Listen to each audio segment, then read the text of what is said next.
Vladimir Lenin Imperialism, the highest stage of capitalism. Written, January, June, 1916. Source, Selected Works, Volume 1, pages 667-766. First published, early 1917. Online version, Lenin Internet Archive. Marxists.org. 1999. Transcription/markup, Tim Delaney. 9. Critique of Imperialism. By the critique of imperialism, in the broad sense of the term, we mean the attitude of the different classes of society towards imperialist policy in connection with their general ideology. The enormous dimensions of finance capital concentrated in a few hands and creating an extraordinarily dense and widespread network of relationships and connections which subordinates not only the small and medium, but also the very small capitalists and small masters, on the one hand, and the increasingly intense struggle waged against international state groups of financiers for the division of the world and domination over other countries, on the other hand, caused the propertied classes to go over entirely to the side of imperialism. General enthusiasm over the prospects of imperialism, furious defense of it and painting it in the brightest colors, such are the signs of the times. Imperialist ideology also penetrates the working class. No Chinese wall separates it from the other classes. The leaders of the present day, so-called Social Democratic Party of Germany, are justly called social imperialists, that is, socialists in words and imperialists in deeds, but as early as 1902, Hobson noted the existence in Britain of Fabian imperialists who belonged to the opportunist Fabian Society. Bourgeois scholars and publicists usually come out in defense of imperialism in a somewhat veiled form. They obscure its complete domination and its deep-going roots, strive to push specific and secondary details into the forefront, and do their very best to distract attention from essentials by means of absolutely ridiculous schemes for reform, such as police supervision of the trusts or banks, etc. Cynical and frank imperialists who are bold enough to admit the absurdity of the idea of reforming the fundamental characteristics of imperialism are a rarer phenomenon. Here is an example. The German imperialists attempt, in the magazine Archives of the World Economy, to follow the national emancipation movements in the colonies, particularly, of course, in colonies other than those belonging to Germany. They note the unrest and the protest movements in India, the movement in natal South Africa, in the Dutch East Indies, etc. One of them, commenting on an English report of a conference held on June 28–30, 1910, of representatives of various subject nations and races, of peoples of Asia, Africa and Europe who are under foreign rule, writes as follows in appraising the speeches delivered at this conference: "We are told that we must fight imperialism, that the ruling states should recognize the right of subject peoples to independence, that an international tribunal should supervise the fulfillment of treaties concluded between the great powers and weak peoples. Further than the expression of these pious wishes they do not go. We see no trace of understanding of the fact that imperialism is inseparably bound up with capitalism in its present form, and that, therefore, an open struggle against imperialism would be hopeless, unless, perhaps, the fight were to be confined to protests against certain of its especially abhorrent excesses. 1. Since the reform of the basis of imperialism is a deception, a pious wish, since the bourgeois representatives of the oppressed nations go no further forward, the bourgeois representative of an oppressing nation goes further backward, to servility towards imperialism under cover of the claim to be scientific. That is also logic. The question as to whether it is possible to reform the basis of imperialism, whether to go forward to the further intensification and deepening of the antagonisms which it engenders, or backward, towards allaying these antagonisms, are fundamental questions in the critique of imperialism. Since the specific political features of imperialism are reaction everywhere and increased national oppression due to the oppression of the financial oligarchy and the elimination of free competition, a petty bourgeois, democratic opposition to imperialism arose at the beginning of the 20th century in nearly all imperialist countries. Kautsky not only did not trouble to oppose, was not only unable to oppose this petty bourgeois reformist opposition, which is really reactionary in its economic basis, but became merged with it in practice, and this is precisely where Kautsky and the broad international Kautskyan trend deserted Marxism. In the United States, The imperialist war waged against Spain in 1898 stirred up the opposition of the anti-imperialists. The last of the Mohicans of bourgeois democracy who declared this war to be criminal regarded the annexation of foreign territories as a violation of the Constitution, declared that the treatment of Aguinaldo, leader of the Filipinos, the Americans promised him the independence of his country, but later landed troops and annexed it with Jingo territory, and quoted the words of Lincoln, "When the white man governs himself, that is self-government, but when he governs himself and also governs others, it is no longer self-government, it is despotism." But as long as all this criticism shrank from recognizing the inseparable bond between imperialism and the trusts, and, therefore, between imperialism and the foundations of capitalism, while it shrank from joining the forces engendered by large-scale capitalism and its development, it remained a pious wish. This is also the main attitude taken by Hobson in his critique of imperialism. Hobson anticipated Kautsky in protesting against the inevitability of imperialism argument, and in urging the necessity of increasing the consuming capacity of the people under capitalism. The petty bourgeois point of view in the critique of imperialism, the omnipotence of the banks, the financial oligarchy, etc., is adopted by the authors I have often quoted, such as Agud, A. Landsberg, L. F. Squeech, and among the French writers Victor Berard, author of a superficial book entitled England and Imperialism, which appeared in 1900. All these authors, who make no claim to be Marxists, contrast imperialism with free competition and democracy, condemn the Baghdad railway scheme, which is leading to conflicts and war, utter pious wishes for peace, etc. This applies also to the compiler of international stock and share issue statistics, Amy Mark, who, after calculating the thousands of millions of francs representing international securities, exclaimed in 1912, "Is it possible to believe that peace may be disturbed, that, in the face of these enormous figures, anyone would risk starting the war?" 3. Such simple-mindedness on the part of the bourgeois economist is not surprising. Moreover, it is in their interest to pretend to be so naive and to talk seriously about peace under imperialism. But what remains of Kautsky's Marxism, when, in 1914, 1915 and 1916, he takes up the same bourgeois reformist point of view and affirms that everybody is agreed imperialists, pseudo-socialists and social pacifists on the matter of peace? Instead of an analysis of imperialism and an exposure of the depths of its contradictions, we have nothing but a reformist pious wish to wave them aside, to evade them. Here is a sample of Kautsky's economic criticism of imperialism. He takes the statistics of the British export and import trade with Egypt for 1872 and 1912. It seems that this export and import trade has grown more slowly than British foreign trade as a whole. From this Kautsky concludes that we have no reason to suppose that without military occupation the growth of British trade with Egypt would have been less, simply as a result of the mere operation of economic factors. The urge of capital to expand can be best promoted, not by the violent methods of imperialism, but by peaceful democracy. For this argument of Kautsky's, which is repeated in every key by his Russian armor-bearer and Russian shield of the social chauvinists, Mr. Spectator, constitutes the basis of Kautskyan critique of imperialism, and that is why we must deal with it in greater detail. We will begin with a quotation from Hilferding, whose conclusions Kautsky on many occasions, and notably in April 1915, has declared to have been unanimously adopted by all socialist theoreticians.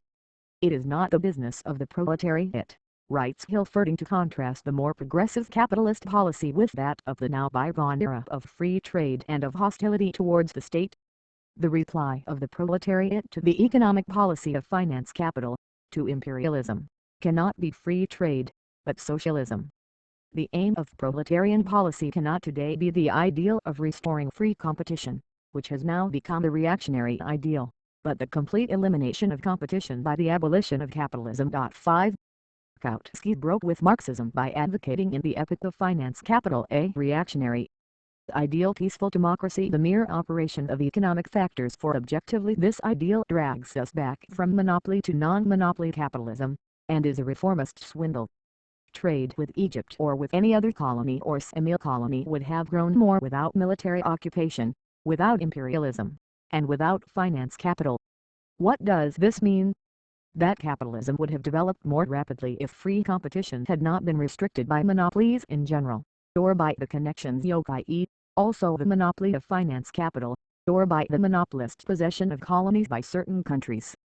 Kautsky's argument can have no other meaning, and this meaning is meaningless. Let us assume that free competition, without any sort of monopoly, would have developed capitalism and trade more rapidly. But the more rapidly trade and capitalism develop, the greater is the concentration of production and capital which gives rise to monopoly. And monopolies have already arisen, precisely out of free competition. Even if monopolies have now begun to retard progress, it is not an argument in favor of free competition, which has become impossible after it has given rise to monopoly. Whichever way one turns Kautsky's argument, one will find nothing in it except reaction and bourgeois reformism. Even if we correct this argument and say, as Spectator says, that the trade of the colonies with Britain is now developing more slowly than their trade with other countries, it does not save Kautsky, for it is also monopoly, also imperialism that is beating Great Britain, only it is the monopoly and imperialism of another country, America, Germany.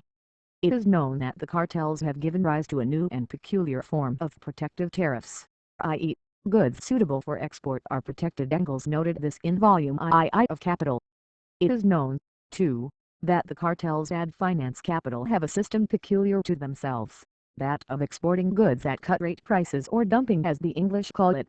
Within a given country the cartel sells its goods at high monopoly prices, but sells them abroad at a much lower price to undercut the competitor, to enlarge its own production to the utmost, etc.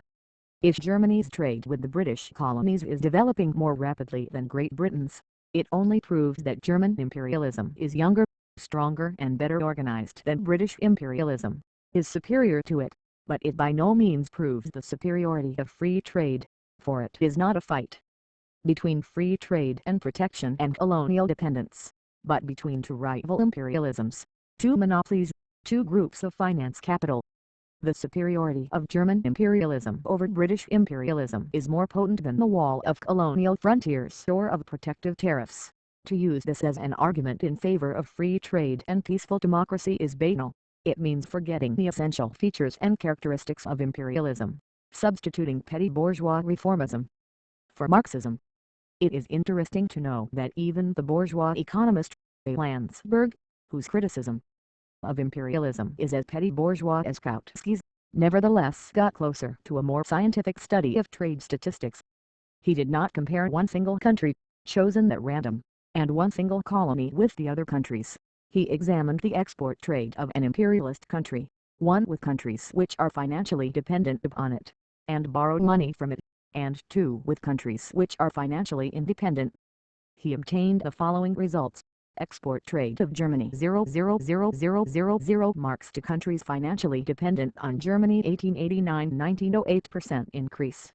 Romania 48.2 70.8 47 Portugal 19.0 32.8 73 Argentina 60.7 147.0 143 Brazil 48.7 84.5 73 Chile 28.3 64.0 114 total 234.8 451.5 92 Two countries financially independent of Germany Great Britain 651.8 997.4 53 France 210.2 437.9 108 Belgium 137.2 322.8 135 Switzerland 177.4 401.1 127 Australia 21.2 64.5 205 Dutch East Indies 8.8 40.7 363 total 1206.6 2264.4 87 Landsberg did not draw conclusions and therefore, strangely enough, failed to observe that if the figures prove anything at all, they prove that he is wrong, for the exports to countries financially dependent on Germany have grown more rapidly, if only slightly, than exports to the countries which are financially independent. I emphasize the if, for Landsberg's figures are far from complete. Tracing the connection between exports and loans, Landsberg writes, in 1890-91, the Romanian loan was floated through the German banks, which had already in previous years made advances on this loan. It was used chiefly to purchase railway materials in Germany. In 1891, German exports to Romania amounted to 55 million marks. The following year they dropped to 39.4 million marks and, with fluctuations, to 25.4 million in 1900. Only in very recent years have they regained the level of 1891, thanks to two new loans. German exports to Portugal rose, following the loans of 1888, to 21,100,000 1890, then, in the two following years, they dropped to 16,200,000 and 7,400,000 and regained their former level only in 1903. The figures of German trade with Argentina are still more striking. Loans were floated in 1888 and 1890. German exports to Argentina reached 60,700,000 marks 1889. 2 years later they amounted to only 18,600,000 marks, less than one-third of the previous figure. It was not until 1901 that they regained and surpassed the level of 1889, and then only as a result of new loans floated by the state and by municipalities, with advances to build power stations, and with other credit operations. Exports to Chile, as a consequence of the loan of 1889, rose to 45,200,000 marks in 1892, and a year later dropped to 22,500,000 marks. A new Chilean loan floated by the German banks in 1906 was followed by a rise of exports to 84,700,000 marks in 1907, only to fall again to 52,400,000 marks in 1908.6. From these facts Landsberg draws the amusing petty bourgeois moral of how unstable and irregular export trade is when it is bound up with loans, how bad it is to invest capital abroad instead of naturally and harmoniously developing home industry, how costly are the millions in backsheesh that crook has to pay in floating foreign loans, etc. But the facts tell us clearly, the increase in exports is connected with just these swindling tricks of finance capital, which is not concerned with bourgeois morality, but with skinning the ox twice. First, it pockets the profits from the loan, then it pockets other profits from the same loan which the borrower uses to make purchases from crook, or to purchase railway material from the steel syndicate, etc. I repeat that I do not by any means consider Landsberg's figures to be perfect, but I had to quote them because they are more scientific than Kautsky's and Spectator's and because Landsberg showed the correct way to approach the question. In discussing the significance of finance capital in regard to exports, etc., one must be able to single out the connection of exports especially and solely with the tricks of the financiers, especially and solely with the sale of goods by cartels, etc. Simply to compare colonies with non-colonies, one imperialism with another imperialism, one semi-colony or colony Egypt with all other countries, is to evade and to obscure the very essence of the question. Kautsky's theoretical critique of imperialism has nothing in common with Marxism and serves only as a preamble to propaganda for peace and unity with the opportunists and the social chauvinists, precisely for the reason that it evades and obscures the very profound and fundamental contradictions of imperialism, the contradictions between monopoly and free competition which exists side by side with it, between the gigantic operations and gigantic profits of finance capital and honest trade in the free market, the contradiction between cartels and trusts, on the one hand, and non-cartelist industry, on the other, etc. The notorious theory of ultra-imperialism invented by Kautsky is just as reactionary. Compare his arguments on this subject in 1915 with Hobson's arguments in 1902.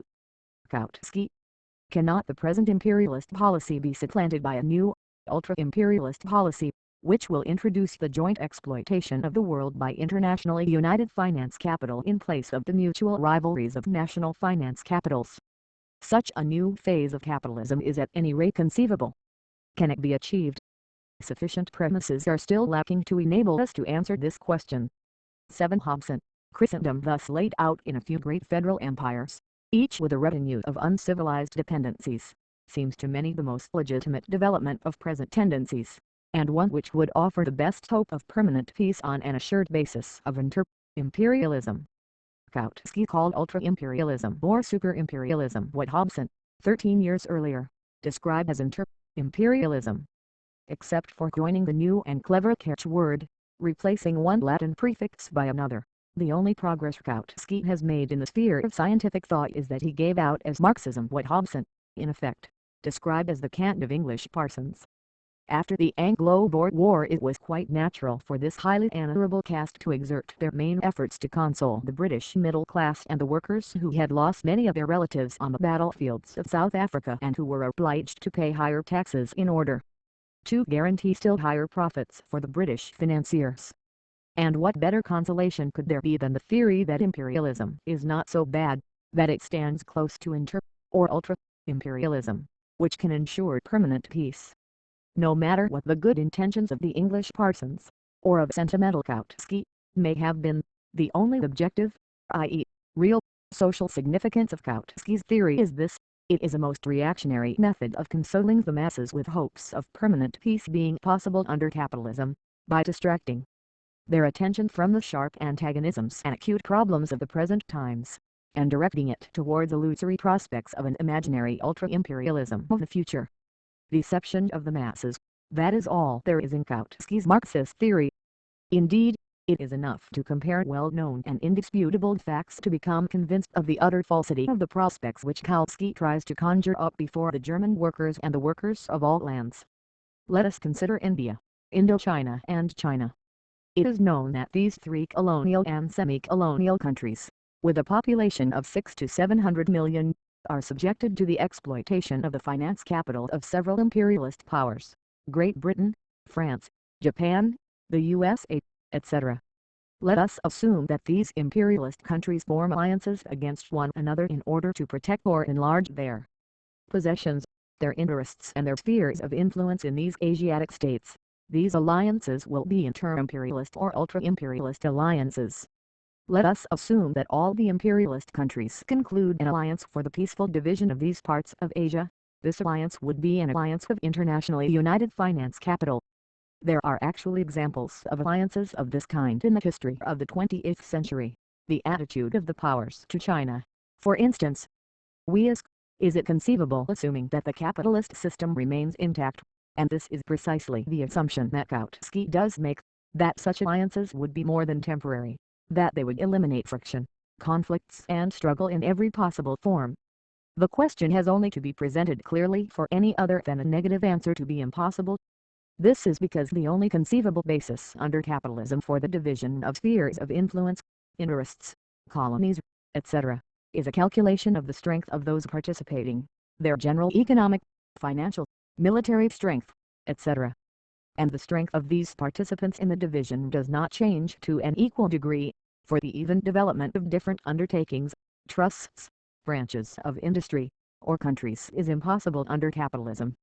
Half a century ago Germany was a miserable, insignificant country, if her capitalist strength is compared with that of the Britain of that time, Japan compared with Russia in the same way.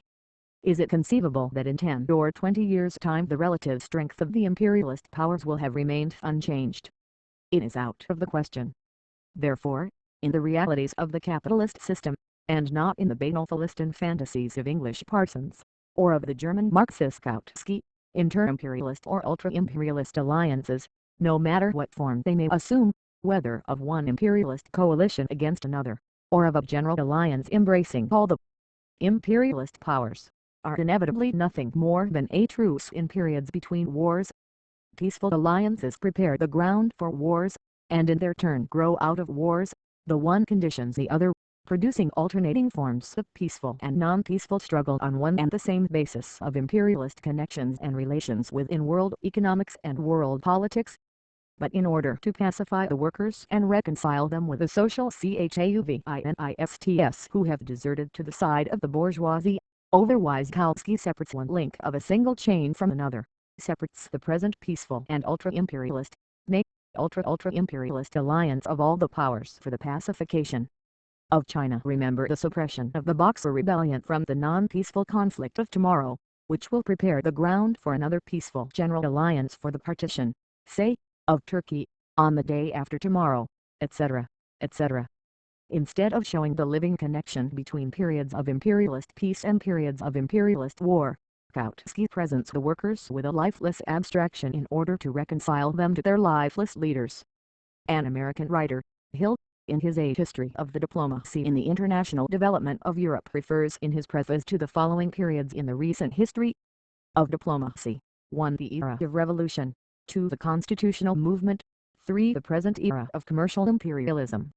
8. Another writer divides the history of Great Britain's world policy since 1870 into 4 periods. 1. The first Asiatic period, that of the struggle against Russia's advance in Central Asia towards India. 2. The African period, approximately 1885 to 1902, that of the struggle against France for the partition of Africa.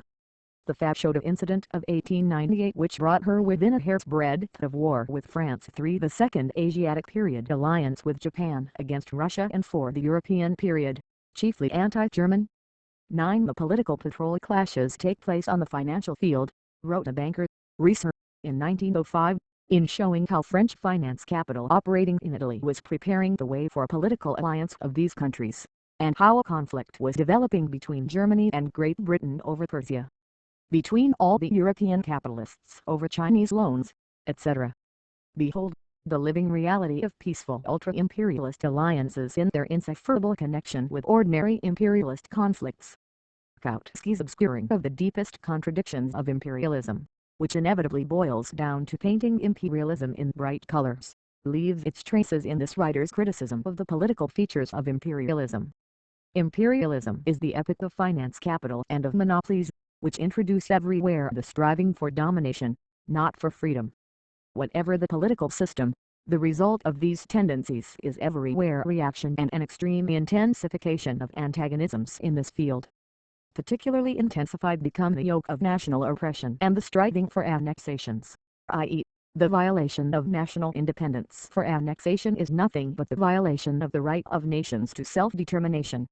Hilferding rightly notes the connection between imperialism and the intensification of national oppression. In the newly opened up countries, he writes, the capital imported into them intensifies antagonisms and excites against the intruders the constantly growing resistance of the peoples who are awakening to national consciousness.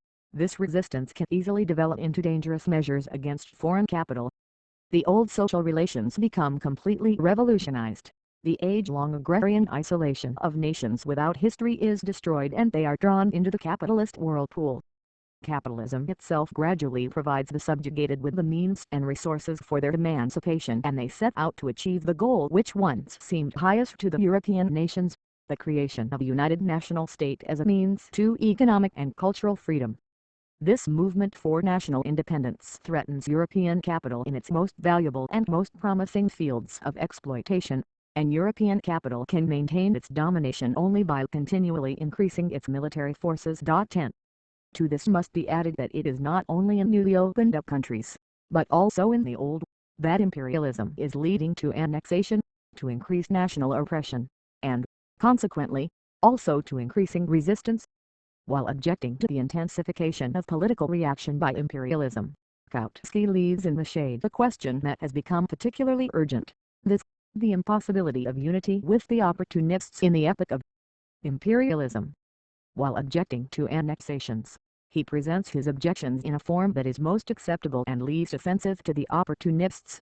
He addresses himself to a German audience, yet he obscures the most topical and important point, for instance, the annexation of Alsace-Lorraine by Germany. In order to appraise this mental aberration of Kautsky's, I shall take the following example. Let us suppose that a Japanese condemns the annexation of the Philippines by the Americans.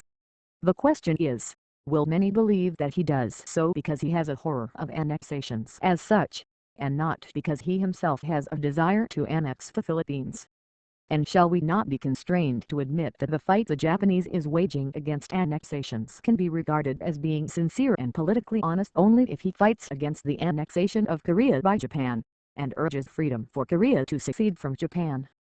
Kautsky's theoretical analysis of imperialism, as well as his economic and political critique of imperialism, are permeated through and through with a spirit, absolutely irreconcilable with Marxism, of obscuring and glossing over the fundamental contradictions of imperialism and with a striving to preserve at all costs the crumbling unity with opportunism in the European working class movement. Footnotes 1. Wellworth's Conflicts Archive, ed. IIS 193. 2. J. Patulip, Lee Imperialism American, D. John, 1904, page 272. 3. Bulletin de l'État Institut International de Statistique, TXIX, LER. II, page 225.